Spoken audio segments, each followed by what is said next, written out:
레위기 2장 1에서 16절 말씀입니다. 2장. 누구든지 소재의 예물을 여호와께 드리려거든 고운 가루로 예물을 삼아 그 위에 기름을 붓고 또 그 위에 유향을 놓아 아론의 자손 제사장들에게로 가져갈 것이요 제사장은 그 고운 가루 한 움큼과 기름과 그 모든 유향을 가져다가 기념물로 제단 위에서 불사를 지니 이는 화제라 여호와께 향기로운 냄새니라. 사랑하는 형제 여러분, 7월 29일 금요일 저녁 묵상에 오신 것을 환영합니다. 레위기 1장에서 번제처럼 완전히 자기 자신을 태워서 올려드린 예수님을 배웠죠. 이제 2장에서는 생명의 빵으로 자기 자신을 드리는 예수님을 발견하게 될 것입니다. 빵으로 올려드린 제물, 즉 곡식 제사를 소제라고 합니다.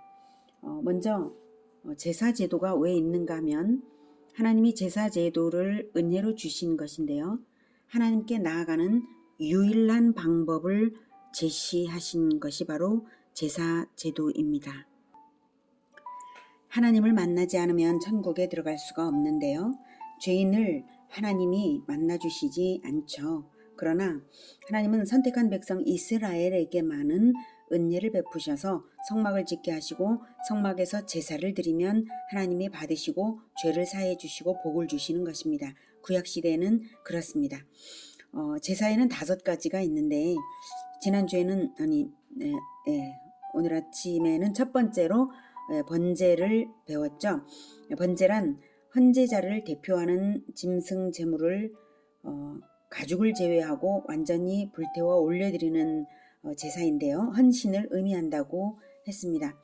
완전한 헌신의 제사를 드리신 분은 그리스도 예수님이시고 구약시대 사람들은 번제를 올려드리면서 아담과 하와의 죄를 덮는 가죽옷이 되기 위해서 죽음을 당한 그 죄 없는 짐승처럼 죽기 위해 태어나실 여자의 후손 그리스도를 미리 기념하고 자신의 헌신을 다짐했던 것입니다.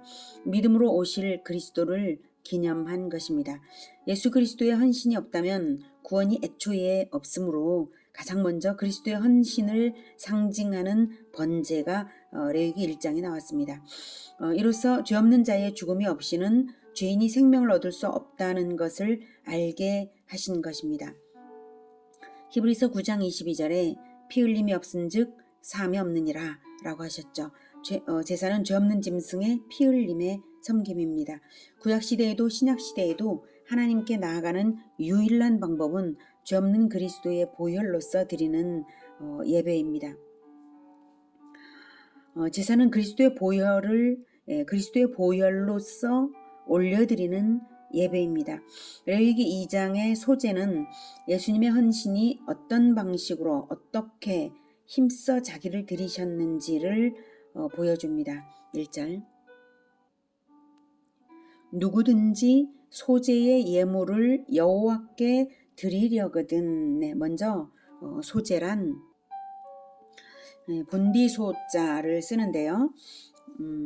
곡식 제사라는 뜻입니다. 번제는 짐승 제사였죠. 소제 이외의 모든 제사는 짐승 제사입니다. 누구든지 드리려거든 이라고 말씀하셨어요. 자원하는 제사입니다. 의무가 아닙니다. 번제도 의무가 아니었죠. 의무가 아닌데도 우리 예수님이 인간으로 태어나 주시고 죽어주시기 위해 자원해서 오신 것을 의미합니다. 그래서 우리도 헌신을 강요당하지 않고 자원해서 하나님께 자기 인생을 드릴 때에 하나님의 영광이 되는 것입니다. 2절에 고운 가루 그리고 기름, 유향, 그리고 이것이 화제라 여호와께 향기로운 냄새니라 라고 말씀하시죠.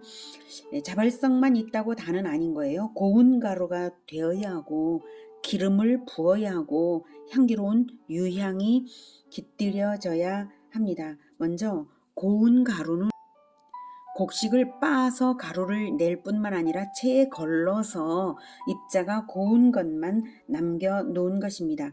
자기를 깨뜨리는 거죠. 곡식알이 깨뜨려져야 가루가 되니까 자기를 깨뜨리는 섬김입니다. 자기 부정이죠. 그리고 지극한 겸손입니다. 그리고 지극한 정성스러움입니다. 자존심 따위가 전혀 버려진 그런 수준입니다.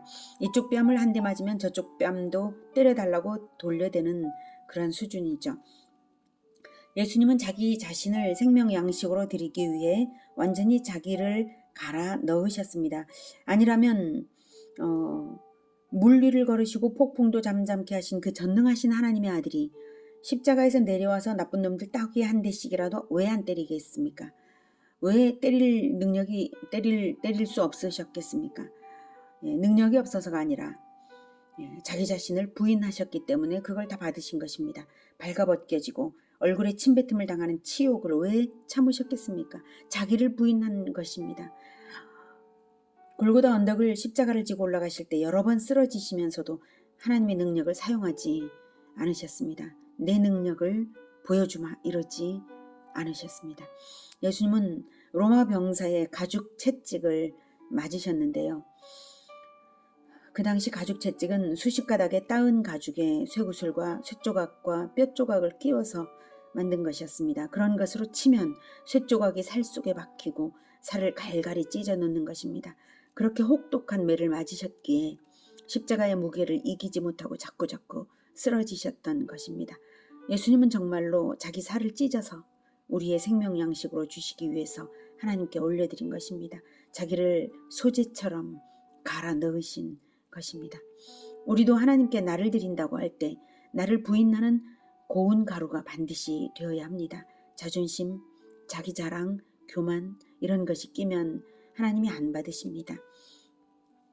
다음 기름은 성령입니다. 기름을 반드시 부어 넣어야 하나님께서 받으시는데 성령이 함께 하셔야 한다는 뜻입니다. 성경에서 기름을 부은 것은 거룩하게 하나님의 것으로 구별되어서 쓰임 받는 것이죠. 예수님은 요한에게 세례를 받으실 때에 하늘에서 성령이 비둘기같이 내려와 임하셨고 또 성령의 이끌림을 받아서 광야에서 마귀의 시험을 이기셨고 성령이 충만하여서 모든 사명을 완수하셨습니다. 성령의 인도를 받는 것이 아니라면 아무리 자기를 갈아 넣는 희생을 한다 해도 하나님이 받으시는 것이 아니게 됩니다. 성령의 기름이 없으면 뻑뻑하고 삭막하고 냉랭하고 분열되죠. 성령의 인도를 받아서 부드럽고 온유하고 한마음이 되고 사랑과 지혜의 능력이 발휘되는 것입니다.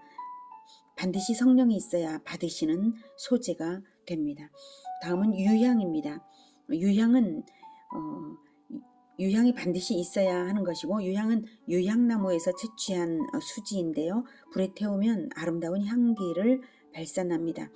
자기 자신을 태우면서 향기를 발산하는 것이죠. 성경에서 향을 피워 올리는 것은 하나님이 기쁘게 받으시는 기도를 의미합니다. 향기로운 기도는 향기로운 인격을 태우면서 하나님께 올려드리는 그런 기도입니다. 향기로운 인격에서 향기로운 기도가 나는 것입니다. 예수님은 그 고통을 다 당하신 후에 십자가상에서 올려드린 기도가 자기를 죽이는 자들을 용서해달라는 기도였습니다. 그 기도가 하나님께 정말 향기로운 기도였습니다. 누가복음 23장 34절에서 아버지 저들을 사하여 주옵소서 자기들이 하는 것을 알지 못함이니이다 라고 기도하셨습니다. 모든 고통을 다 받아들이고 입에서 낸 것은 향기로운 기도만을 바라셨습니다. 원망이나 슬픔이나 억울함이나 신음이나 그런 것이 없이 오직 향기로 올려진 기도가 예수님의 입에서 흘러나왔습니다. 2절에서 기념물로 제단 위에서 불사를 지니라고 말씀하시는데요. 기념물로 제단 위에서 불사를 지니 기념물이 되도록 제단에서 불사를 한다는 것인데요. 무엇을 누가 기념하는 것일까요? 무엇을 기념하라는 것일까요? 네, 진정한 소재가 되시는 그리스도를 기념하는 것이죠. 헌제자가 기념하는 것입니다. 그리스도처럼 동일한 마음 동일한 모습으로 저도 소재를 드리오니 저를 받아주시옵소서 하는 것입니다. 모든 제사는 그리스도를 기념하는 것이고 헌제자가 자기 자신을 그리스도처럼 올려드리는 것입니다. 그것이 제사입니다. 어떻게 하는 것이 그리스도를 기념하는 것일까요? 네, 그것은 피의 제사에 연합하여 함께 드리라는 것입니다. 제단 위에서 불사를 지니. 네.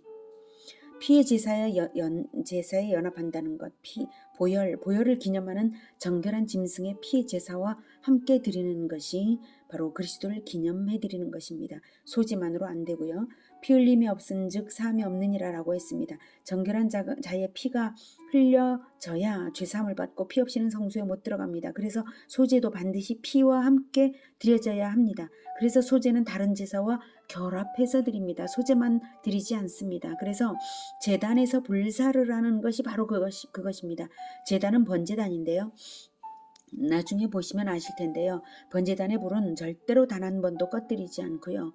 언제나 번제물을 태우는 상번제라고 하죠. 번제물을 태우는 상태가 지속되게 하셨습니다. 그래서 상번제라고 아침 저녁으로 번제를 올려드렸습니다. 그래서 제단 불은 꺼지지 않습니다.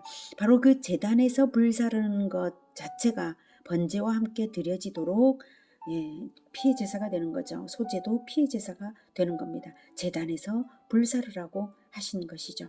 소제가 아무리 고운 가루로 되고 기름을 붓고 유향이 향긋해도 정결한 핏뿌림이 함께 하지 않으면 하나님은 받지 않으시는 것입니다. 우리도 하나님이 받으시는 소제를 드려야겠고 피의 제사와 결합해 드려야겠는데 어떻게 실천 생활에 적용할까요? 네. 교회 공동체가 각기 다양한 은사와 정성스러움과 자기 부인과 겸손으로 연합이 될 때에 소제와 같은 그 연합이 될 때에 가장 중요한 연합은 반드시 보혈의 은혜를 중심으로 연합이 되게 되라는 것입니다.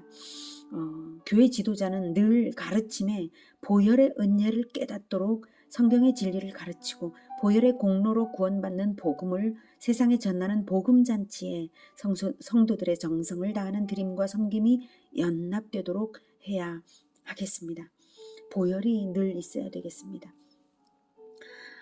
이는 화제라 2절에 이는 화제라 여호와께 향기로운 냄새니라. 이러한 영적 예배, 보혈과 연합된 정성과 겸손의 그 예배, 자기 부인의 예배, 보혈과 연합된 그 예배가 하나님을 너무나 기쁘시게 한다는 것입니다. 화제는 불로 태우는 방법을 말합니다. 여러분, 저는 최선을 다해서 매주 보혈이 흐르는 복음적인 설교를 준비하겠습니다. 여러분은 매주 정성을 다해서 사람을 모셔와 주십시오. 소제를 드리는 마음으로 사람을 모셔와 주십시오. 그러면 피의 제사와 정성의 소제가 연합되어서 하나님을 가장 기쁘시게 하는 그러한 향기로운 화제가 되어서 하나님께서 받으시지 않겠습니까? 자, 이제 3절부터 16절까지는 한 절 한 절마다 읽고 핵심 의문점에 제가 설명을 삽입하겠습니다. 3절. 그 소제물에 남은 것은 아론과 그의 자손에게 돌릴지니 이는 여호와의 화제물 중에 지극히 거룩한 것이니라. 네, 기념물로 한 줌을 불사르고 남은 것은 대제사장 가문에 주었습니다. 한 줌은 대표성의 의미로 드려진 것이고 남은 것은 하나님께서 이미 받으신 것을 다시 돌려주신 것으로 간주됩니다. 그래서 화제물이라고 아론과 그의 자손에게 돌려주는 것도 그것도 역시 화제물이다 이렇게 말씀하시는 것입니다. 4절. 내가 화덕에 구운 것으로 소제의 예물을 드리려거든 고운 가루에 기름을 섞어 만든 무교병이나 기름을 바른 무교전병을 드릴 것이요. 네, 무교병은 누룩 없는 떡이고요. 무교전병은 납작하게 누룩 없는 떡을 만든 것입니다.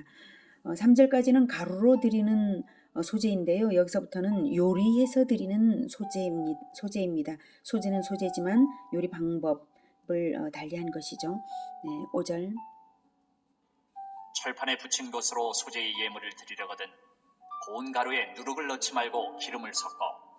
네, 누룩은 이스트인데요. 발효시키고 부풀리는 것이죠. 부패, 거짓, 과장, 죄를 상징하기 때문에 넣지 말라는 것입니다. 6절. 조각으로 나누고 그 위에 기름을 부을지니 이는 소제니라. 네, 조각으로 나누어서 드립니다. 살을 찢으신 예수님이 기념이 되는 것입니다. 7절. 내가 냄비의 것으로 소제를 드리려거든 고운 가루와 기름을 섞어 만들지니라. 네, 전부 다 누룩은 넣지 않아요. 모두들 누룩을 넣는 것은 아무것도 없습니다. 어떤 요리 방법이든 누룩은 넣지 않고 다만 반드시 다 하는 것이 있는데 기름을 첨가합니다. 바르든지 넣든지 섞든지 기름은 반드시 있고요. 누룩은 절대 넣지 않고요. 죄는 섞이지 말게 하고 성령은 꼭 있어야 한다. 이것을 가르치는 것입니다. 그리고 조리법을 다양하게 하는 것은 다양하게 드리는 예배를 받으신다는 것입니다. 그래서 예배의 모양새는 다양하지만 반드시 공통적인 점, 죄는 없어야 되고 성령은 꼭 있어야 된다. 이것을 가르치고 계십니다. 8절.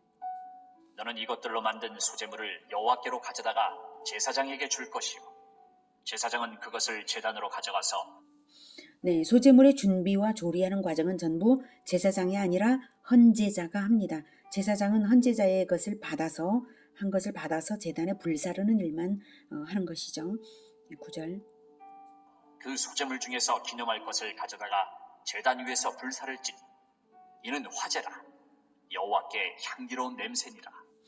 네, 준비한 모든 것을 화제로 불살라 버리는 것이 아니라 기념할 것, 즉 대표로 한 줌 불사를 것만 불사르고요. 나머지는 드려진 것으로 인정하시는 것입니다.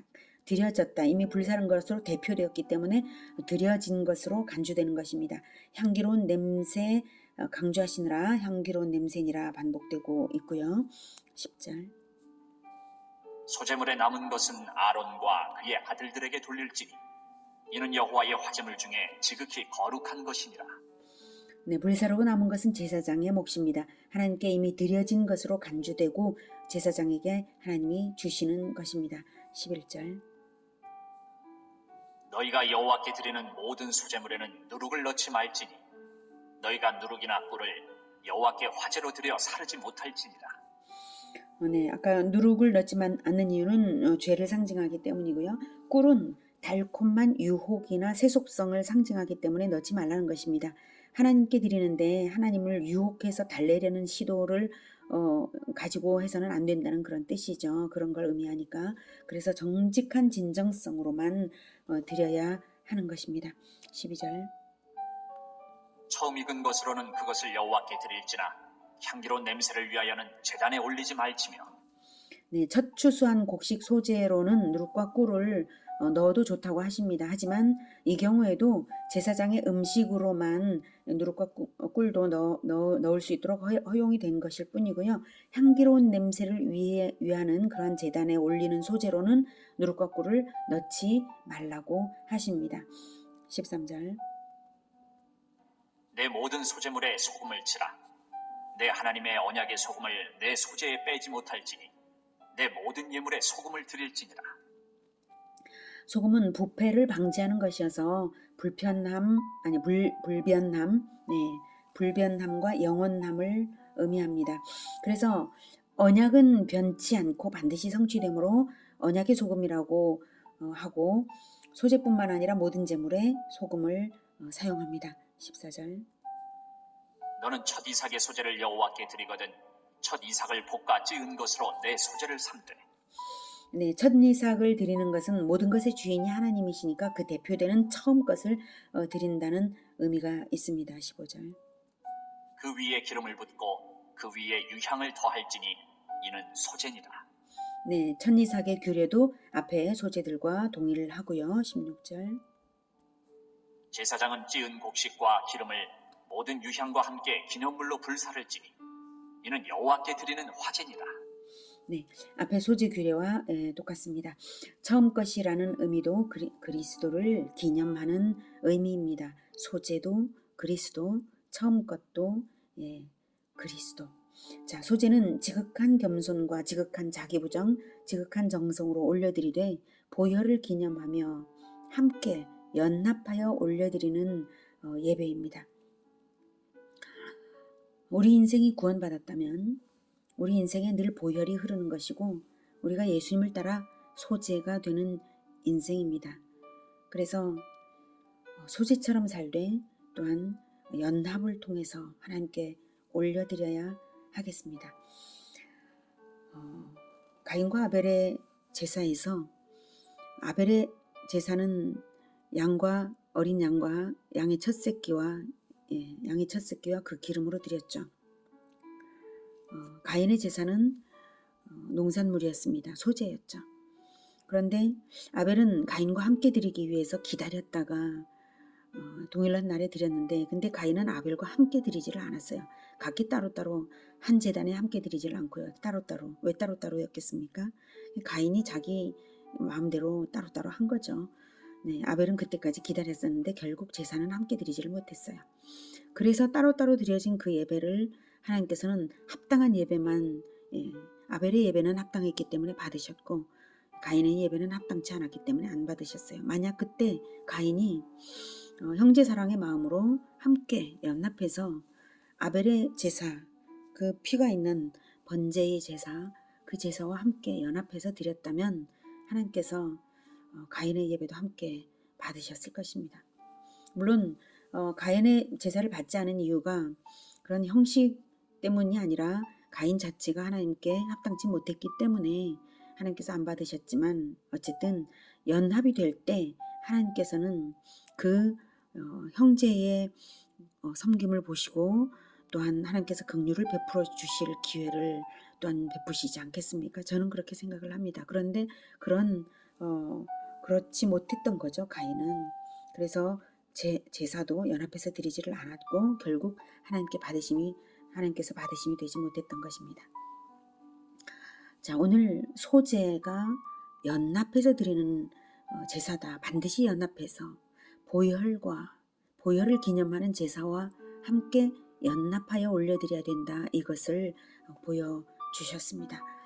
우리 예배는 함께 연합하면서 하나님께 올려드려야 하겠습니다. 우리 인생이 구원받았다면 우리 인생에 늘 보혈이 흘러야 됩니다. 그리고 예수님을 따라 소제가 되어서 예수님과 연합하여서, 무엇보다도 예수님과 연합할 때 우리의 정성스러움이 가치 있게 의미 있게 하나님께서 받으심이 되는 것입니다. 그럼 우리가 소제가 되어서 어쩌려고요? 네, 그것은 떡을 먹이려고 소제가 되는 것이죠. 내가 예수님을 먹어야 살듯이 내가 정성을 다해서 준비한 하나님의 말씀과도 같은 전도의 말과 예수님을 닮은 인격으로 내 이웃을 먹이려고 소제가 되는 것입니다. 우리가 예수님을 믿는다는 것은 우리를 위해 소제가 되신 예수님을 먹는 것입니다. 먹고 우리도 그렇게 소제가 되는 것입니다. 그것이 예수님을 기념하는 것이고 삶의 예배입니다. 자존심, 자랑, 교만, 자아를 다 버리고 겸손히 전도하며 제자의 발을 씻어주는 마음으로 제자화하는 것이 소제입니다. 그것이 생명을 살립니다. 우리 모두 연합하여서, 예수님과 연합하여서 함께 생명을 살리는 거룩한 소제가 되기를 기원합니다. 기도하겠습니다. 하나님, 자기를 부인하고 예수님을 자기 십자가를 지고 예수님을 따르라고 하신 그 명령대로 우리 자신을 부인하는 마음을 이제 가지고 따르겠습니다. 주님, 우리의 정성스러움과 자기 부인과 겸손이 늘 예수님을 닮아가게 하여 주시옵소서. 그리고 예수님의 그 보혈의 복음을 전파하는 데에 늘 우리의 정성이 함께 쓰임받게 하여 주시옵소서. 예수님의 이름으로 기도드립니다. 아멘. 이어지는 시간은 개인 기도 시간입니다.